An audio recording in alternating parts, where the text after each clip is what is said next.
We don't abduct humans anymore. In my 500 cycles as chief of the Human Observation Corps, I have seen my fair share of odd behavior, but recently things have gotten out of hand.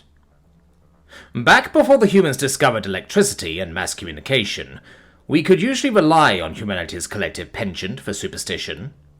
We'd just tell them we were demons, or fey creatures, or something along those lines, and it would be enough to make even the most stalwart test subjects pass out, so we could get on with the probing.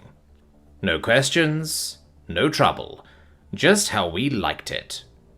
A couple of times a human was sharp enough to understand what they were seeing, and in those cases, we knew they'd get burned at the stake if they ever told anyone about us. I miss those times dearly. Fast forward about 300 cycles, Earth's 18th century, and Zig-235, our communications technician, began talking kindly to some of the more intelligent abductees. I thought it was benign enough at first, but before I knew it, the humans had begun laying copper wires across their entire planet to set up some crude form of mass communication. I didn't realize it then, but that was the beginning of the end.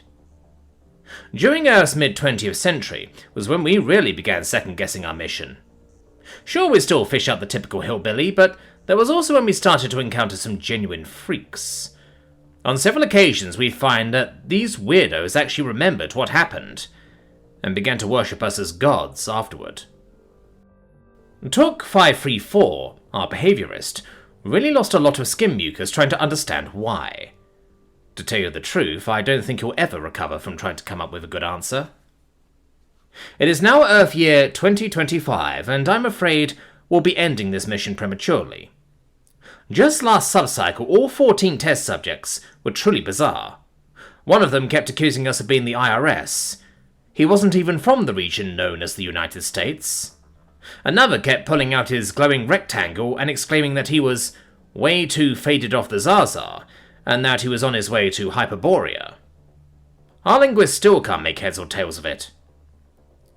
Jul 192 lost his eye after one test subject physically broke free of his restraints and forced him into a chokehold, demanding we take him to a window to see if the Earth was actually flat. Most of the others just wanted to copulate with us, or with our probing equipment. My mainbrains pucker at the thought, and not in a good way. With this, I'll be taking the crew back to Beta Reticulon. The humans won't make it off this rock anyway.